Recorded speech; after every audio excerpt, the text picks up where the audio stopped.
What's up, you guys? It's MB Maniac here with you, and as we are 5 full weeks into the NBA season, I wanted to take this time to talk about just how good the NBA's Western Conference has looked. Now, obviously, the talk of the NBA has been the Golden State Warriors, and it's understandable as they're currently on an 11-game winning streak and sit atop the Western Conference with a 15-2 record. But what's even crazier to me is that there are two teams right behind them in the Western Conference, and that is the Clippers and the San Antonio Spurs, both at 14-3. And let's not forget about the Cleveland Cavaliers in the Eastern Conference, who are at a 13-2 mark as well. Which means the Warriors and the Cavs, who are the likely favorites to go to the finals, are probably going to get there, and it looks like it so far. But can other teams actually beat the Warriors? And the answer to that question, I think, would have to be yes. Now, when I say I think teams can beat the Warriors, that doesn't mean I'm saying that I think they will. I just think that they're capable, and the three teams that come to mind are obviously the Clippers, Spurs, and the Cavaliers. Now, the reason for this is despite how well the Warriors have looked and played, even when they're winning games, they still show their signs of weakness in the paint. And as we know, they lost Andrew Bogut, and that's still hurting them. And Zaza Pachulia is no scrub, but he's definitely not a big enough name to hold down the paint. And we saw on opening night what the Spurs did to them on the inside. And that's why the Clippers also, I think, have a realistic shot at taking down the Warriors if they were to meet in the playoffs. The Clippers are playing so much better this year. It's a lot more team friendly, it looks like. The bench is good. They're moving the ball, sharing it. And they have Blake Griffin and DeAndre Jordan, which can pose a huge problem for the Warriors. Because even though, Draymond Green is pretty good at playing center, there's no way he can guard DeAndre Jordan. And Zaza, I don't think, can handle him in the paint as well. And the other reason I think the Clippers have a good shot and can keep up with the Warriors is because they have a backcourt to match their talent as well. And even though Mbamute, as I've talked about in my previous videos, isn't much on offense, he is a really good defender, which you really need against the Warriors because they're going to have so many weapons. And with Chris Paul and JJ Redick both playing extremely well, they're good enough to at least offset Klay Thompson and Steph Curry. And, if Mbamute can have a really good defensive game against Durant, I think there's an opportunity for the Clippers to win if they were to meet in the 7-game series. And the next team that I think has a realistic shot of beating the Warriors in the playoffs is the San Antonio Spurs. Again, I don't know if they would, but they have a chance. And that's because of Pau Gasol and LaMarcus Aldridge.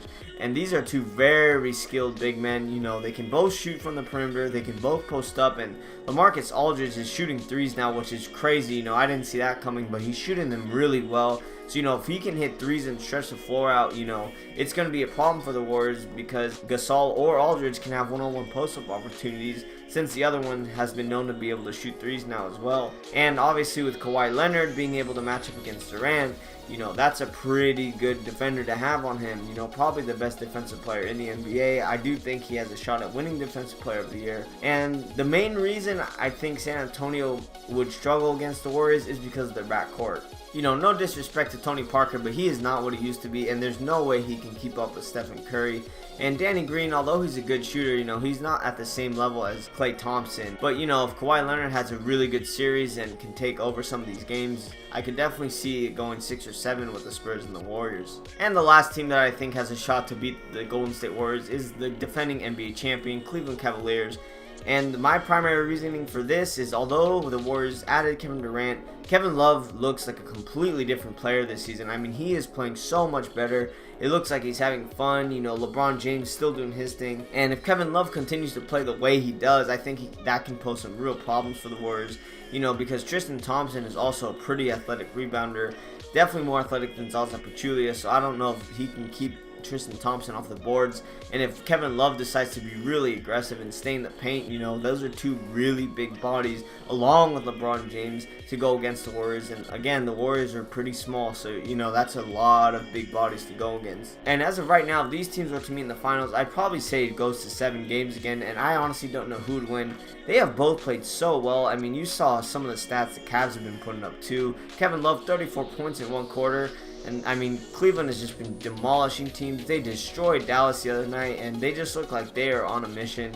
And they are in the weaker Eastern Conference, which is why I don't put them as high as a pedestal as the Clippers or Spurs. But again, you never know, and if these teams do meet in the finals, which I strongly believe they will, it should be a very interesting matchup. And after talking about the Warriors, Clippers, and Spurs, I do want to just talk about how the rest of the NBA Western Conference has looked. As we look at the standings, the Grizzlies are at 11-6 in the 4th seed, followed by the Rockets at 10-6, the Thunder at 10-8, the Jazz at 9-8, the Blazers at 9-9, and at the 9th seed we have my Lakers at 8-9.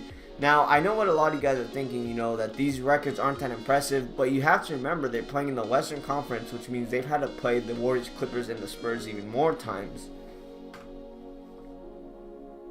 And the Grizzlies also don't even have Chandler Parsons yet, and the Lakers are slipping a little bit because of injuries right now. And the thing I was thinking about this weekend is that it doesn't look like the Eastern Conference is going to catch up to the West anytime soon, because the West have so many good young teams. You got teams like the Phoenix Suns with Devin Booker. You know, they're a solid team. I think, you know, they're not doing too well, but they will be good in the future. The Lakers are ahead of schedule and they're rebuilding. They look like they're going to be nice. You have Portland Trailblazers with Lillard and McCollum. They're still young. The Utah Jazz are still relatively young. I mean, these teams are all getting better, while the Clippers, Spurs, and the Warriors are still good. You know, in a couple of years, the NBA Western Conference is going to be even more competitive, and probably as competitive as it's been in a very long time. While I think the Eastern Conference will just continue to kind of, you know, have one or two teams that have a realistic shot, with the rest of them just kind of fighting for lottery position. So that's pretty much going to wrap it up for this video. Thanks for watching, guys. Again, any questions, comments, feedback you have for me, let me know in the comment section below. Signing off as always, MB Maniac out.